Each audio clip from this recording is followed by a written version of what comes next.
I'm going to talk about intuition today. Something that we all sort of knew that was always existing somewhere around the corner, but for me personally, I've got familiar with it since the year 2020, which I did the Myers-Briggs personality test, the MBTI types, for the first time, and I've learned that I'm an intuitive person, and I prefer to trust my gut feelings rather than logically thinking it most of the critical points in my life.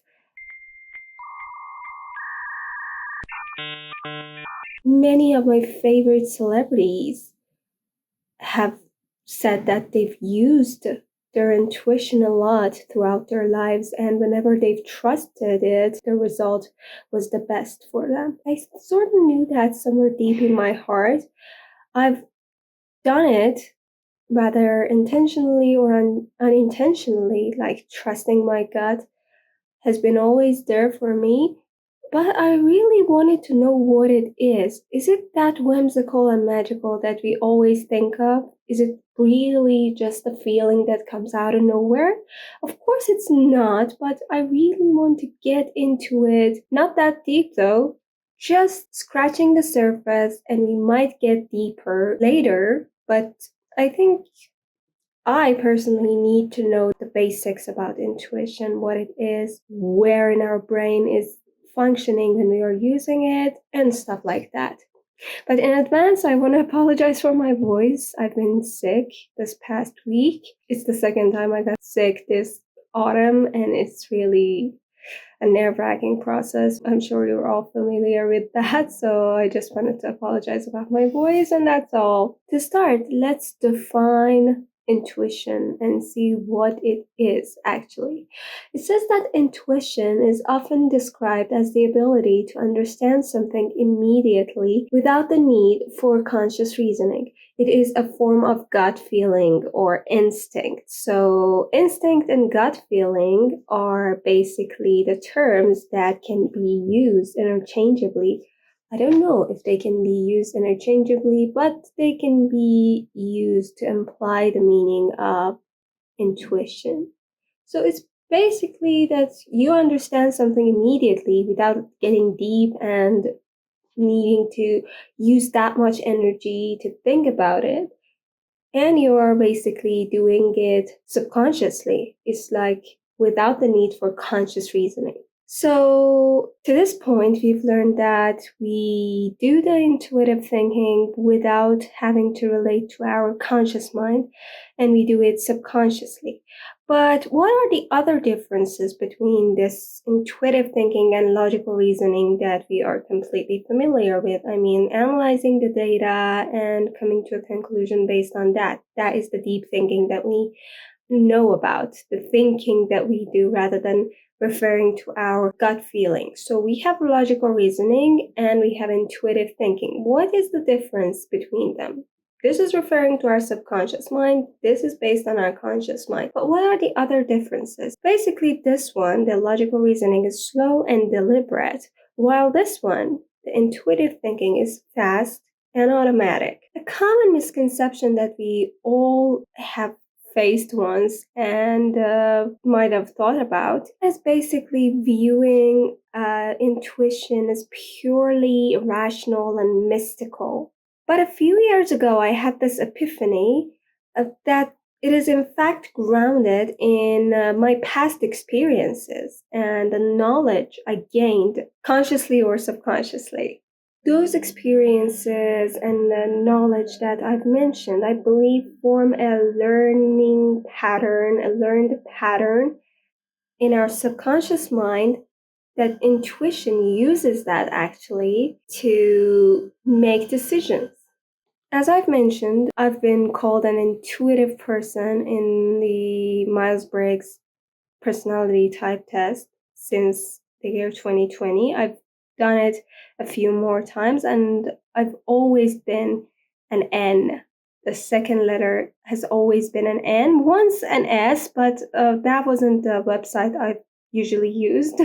And it was totally irrelevant to personality type I got there, but the usual ones I got were always I, introverted, and then N, which is intuitive thinker. Although I've been called an intuitive thinker in that personality test, it seems that I've sort of became aware of it only recently. I don't know if it's because I've turned 25 and seemingly my prefrontal cortex had solidified to the maximum, or basically because I'm less occupied with studying and having a job. I don't know if it's about all the reasons I've mentioned or just, I don't know, another gut feeling that is happening to me that I should trust my intuition. It's actually my intuition telling me this. I don't know about it. I really wanted to share with you a time that I used my intuition in one of the most critical moments of my life. But I I thought about it, and I realized that I really didn't always just use it for the most important matters of my life, but rather in some simple situations. And I think that is why I've been called an intuitive thinker. Like, even like picking out clothes for an outing, you're just opening your wardrobe, looking at your clothes, and something tells you to wear that color today. Or, I don't know, when you were eating, that can, come in really handy. How I'm going to share with you a really recent situation I had with my intuition while eating. As I was eating, I didn't try to force anything. I just let my intuition decide what I should eat next. I had rice, I had chicken, I had fresh herbs, and I had lemon juice poured on that, and I had some water. So I let my intuition decide what should I go with next. Should it be rice? Should it be chicken? Both together? More lemon? More salt, maybe? Should I drink water now? I think we all do it somehow because we eat automatically fast without needing to think that much. And I think I wasn't actually intuitively eating, and I was trying to be conscious at the moment, while it negates actually the intuitive thinking now that I'm thinking about it. But it was, somehow easier because I'm always facing dilemmas while I'm eating something that I like, my favorite foods. I'm always thinking that, oh, what should I do? How should I eat it to, really absorb the feeling and feel really good afterwards? Because I have gut problems too, physically. I always have to really be careful. But that day, I decided to just go with the flow. And it was really fun and I enjoyed it. And it was just perfect. To get more scientific and get into the biology of that, I really wanted to know what parts of the brain function while logical thinking versus the intuitive thinking in question. So let's talk about the logical thinking. Logical thinking is often associated with analytical reasoning, problem solving, and deliberate decision making. So the key brain regions that are involved in logical thinking are: one, prefrontal cortex, or PFC. The location of it is basically the front part of our frontal lobe. So it's an outer part of the brain. It's not that deep. Just if you open up the skull, you will see it here.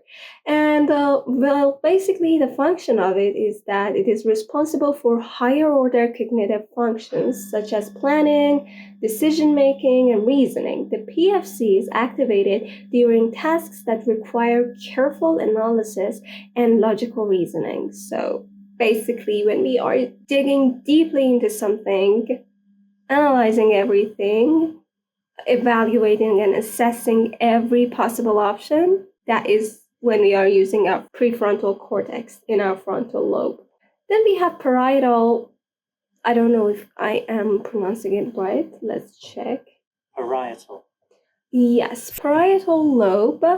And the location is the upper middle part of the brain. I think this is the part where it's still soft before you're you reach the age of 2 and you have to be really careful with it. Parents and people around you should be really careful with it when you are a kid. Yeah, it's the parietal lobe, upper middle part of the brain, and the function is that it is involved in mathematical reasoning and spatial awareness. Wow. It helps process information related to logic and calculations. I think whenever you are thinking about the price of something and you are thinking that would it, actually be okay if I buy that based on my budget, based on the bills I have to pay. So you are using your prefrontal cortex because you are analyzing, I assume, and you are also doing calculations, so your parietal lobe is also occupied. And we have the anterior cingulate cortex, or ACC, which is located in the frontal part of the cingulate cortex. I checked the location of it in the brain, and it's a bit deeper. It's like somewhere deeper than the frontal and the parietal lobe. It's still relating to our conscious mind, and it plays a role in error detection, conflict monitoring, and decision making. It helps evaluate options and outcomes during logical reasoning tasks. So we are doing the reasoning and logical thinking bit with our prefrontal cortex in our frontal lobe.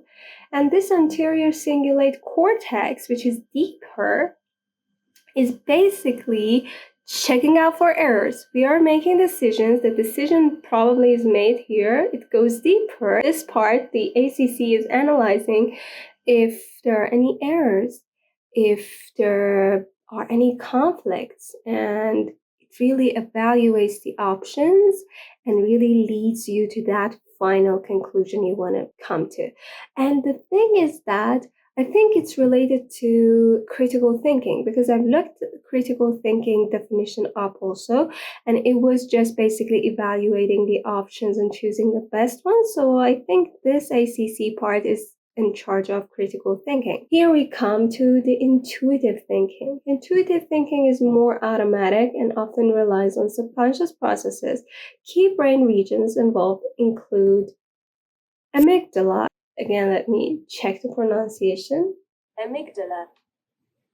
The location is deep within the temporal lobe, so we are going deeper as we are moving from our conscious mind to our subconscious mind, I assume. And the function is that it is involved in emotional processing and the formation of emotional memories. The amygdala can trigger intuitive responses based on past experiences and emotional cues. Insula, this is the second part of the brain that is involved with intuitive thinking, and it is located deep within the lateral sulcus of the brain. So it's again one of those parts that you have to dig deep into the brain to get to, and the function is that it plays a role in interoceptive awareness, which is awareness of internal bodily states. Okay, like whenever you feel that you are sick, of course, the insula is activated. You are not a doctor, but you feel like, okay, something is wrong with my body.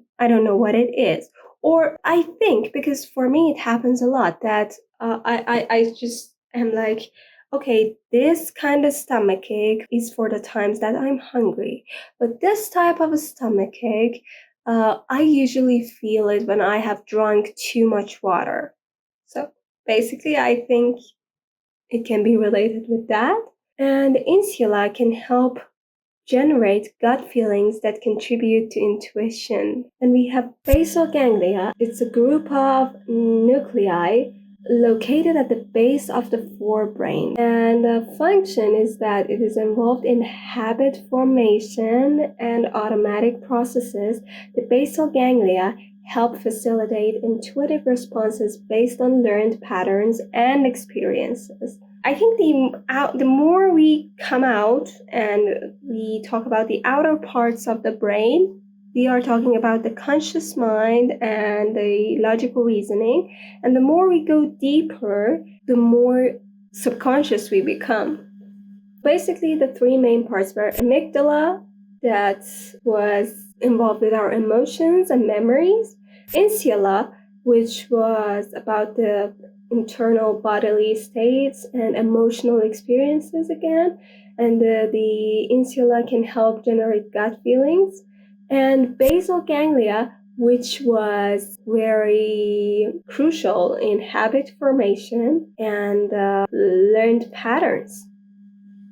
So basically, all these brain regions and these two ways of processing information and decision making are parts of a theory called dual process theory. I think using them both, I mean the analytical and the intuitive way of thinking in a good balance, is actually pretty good and is the ultimate way of thinking, because we are not merely logical beings or emotional. We have to, strike a balance. The intuitive thinking is more emotional, the analytical thinking is more logical, and while mixed together, I think that would be a great combination. The ratio can be different in different situations and under certain circumstances, but I think, again, a balance is the key to everything. But the question is intuition reliable? Because it's emotional and we know that we cannot always trust our emotions. I talked about the balance. I think we already might have came to some conclusion that we have to strike a balance between being logical and emotional. We should consider research and the studies. Basically, it says that studies have shown that intuitive judgments can be as accurate as analytical ones, especially when individuals have experience in a particular area. Interesting. The benefits of it is that intuition can help in situations where quick decisions are needed, such as emergencies or high-stakes environments. So, yeah, it is reliable, but it shouldn't be our only way and process of thinking. But especially for the times that we are pretty experienced in a particular area, our learned patterns are just perfect and we do whatever we want to do, like with eyes closed. We are that perfect at that. So intuitive thinking could come in really handy and work the best for us, probably. So, can intuition be wrong? And if so, when? It says that intuition and intuitive judgments can be influenced by cognitive biases, such as confirmation bias, which is favoring information that confirms existing beliefs, the way we want to think, we would like to think, or availability heuristic, relying on immediate examples that come to mind. Okay, so it can be sometimes too raw and too hasty. So it says that intuition may be less reliable in unfamiliar situations where individuals lack relevant experience. So lack of experience, meaning that we should be more logical and less intuitive. But when the experience level goes up high and higher, logical thinking can be there, can be present, but intuitive thinking is mostly as reliable or more reliable. I don't know about more, but it is as reliable as logical thinking in those situations. But when we are completely new in a situation and the lack of experience is screaming in the corner, we should consider logical thinking more. About deciding if we can use intuition as our main thinking process, well, first, it's not deliberate, so it might be always there, but always relying on that, of course, needs situational awareness and also risk assessment. We have to evaluate and assess the situation, assess the amount of experience we have in that matter, in the matter that we want to make decisions on. So it's not a completely black and white situation. It's a spectrum. You have to be aware of what's going on around you and then you can decide what to choose as your main thinking process. So as we mentioned, one of the benefits of intuitive thinking, and one of the times that it actually comes in really handy, is the situations like emergencies.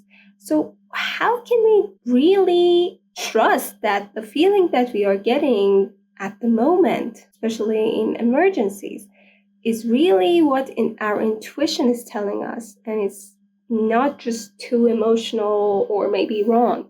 How can we just distinguish between genuine intuition and feelings driven by fear or anxiety? Because we might be under the influence of fear at the moment, or anxiety, and there's a lot of pressure. How can we know that's pure intuition? We can do the self-reflection thing as the first method. Take a moment to pause and reflect on the feeling.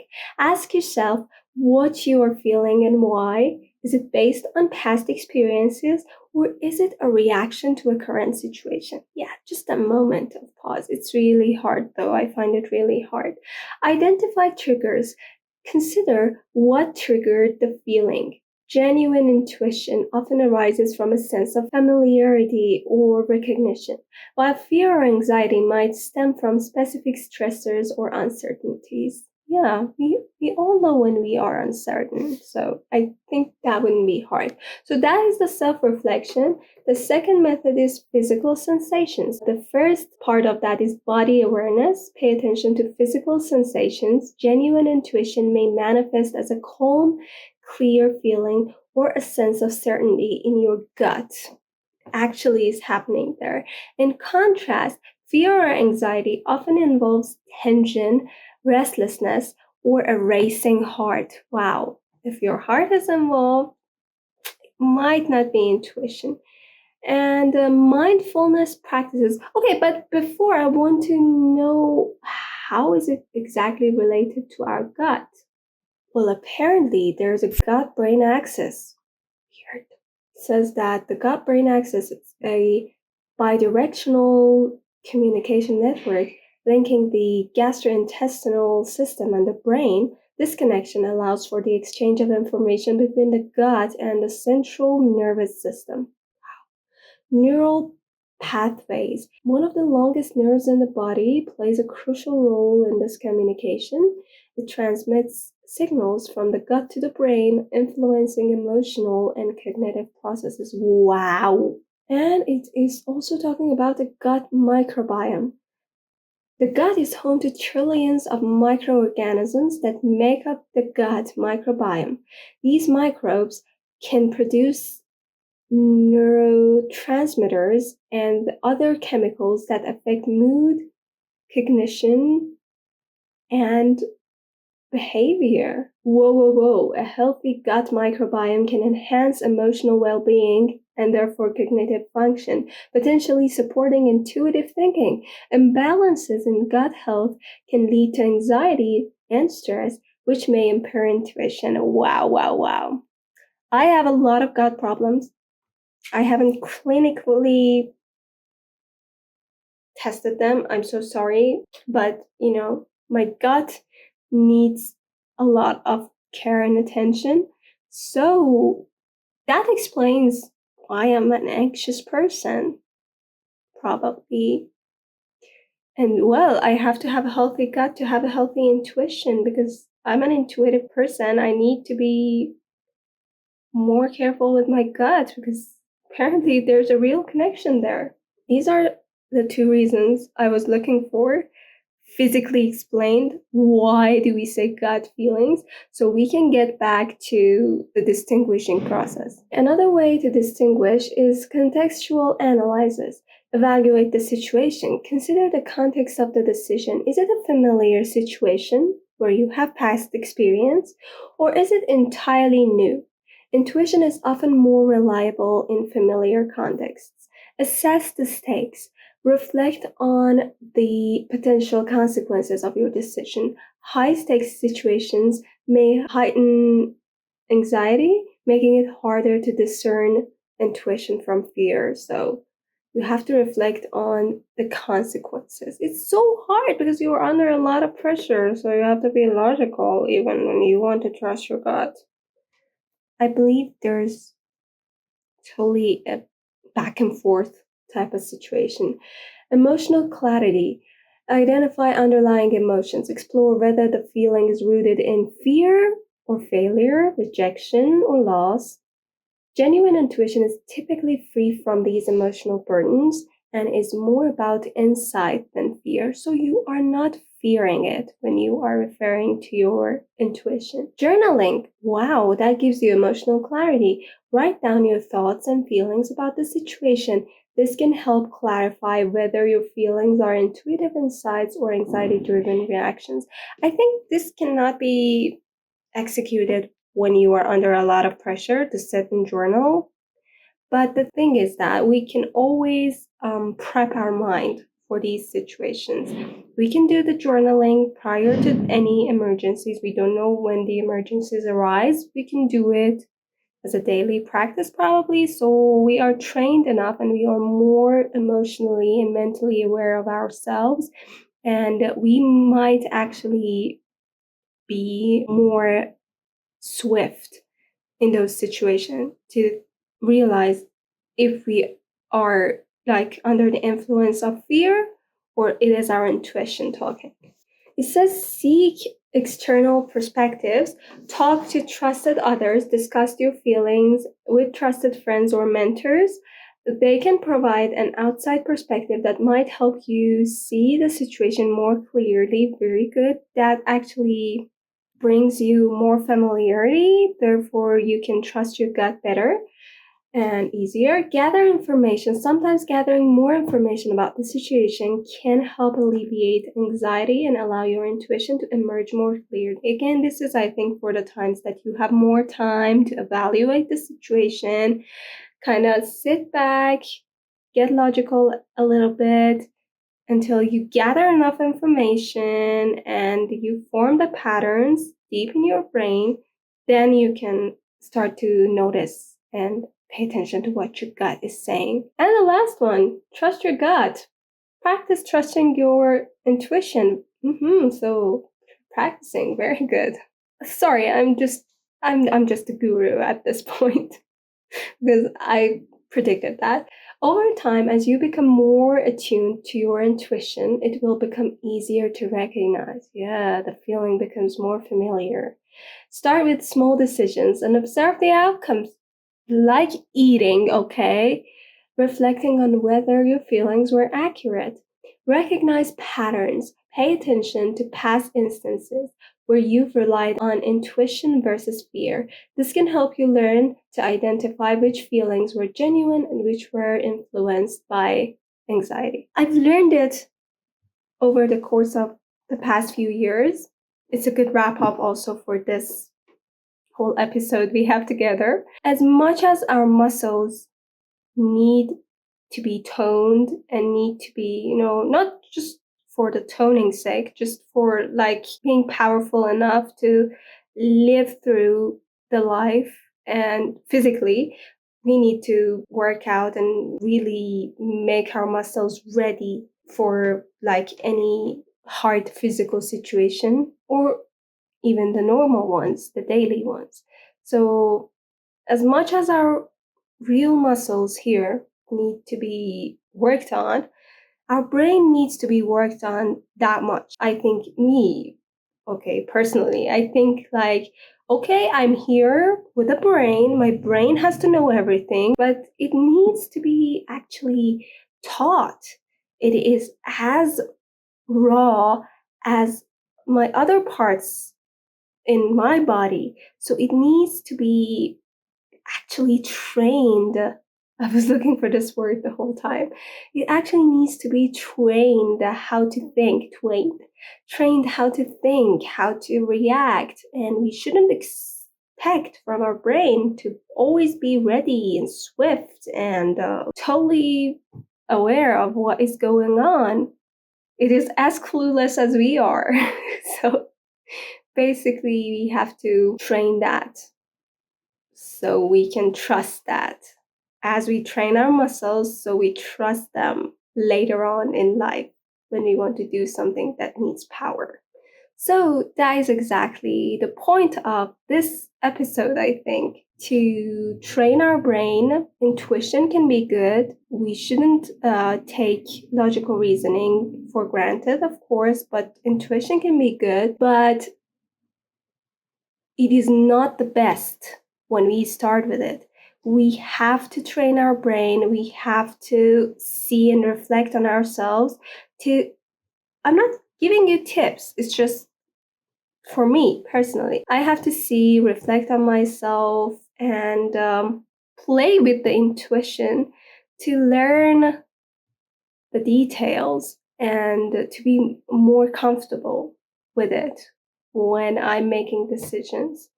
And I have to start, I think, from the simple situations and dilemmas in my life, and then I can trust it with the bigger ones. And I think deep down, we always know what is intuition saying and what is fear saying. We all kind of always have this burning feeling in us. And I think that is considered as intuition, and that we always are aware of and we can trust. I think. I don't know. Okay, thank you for sticking with me. I was just answering some of my own questions. Hope it was helpful for you. Make sure to interact with me if you liked it. Bye.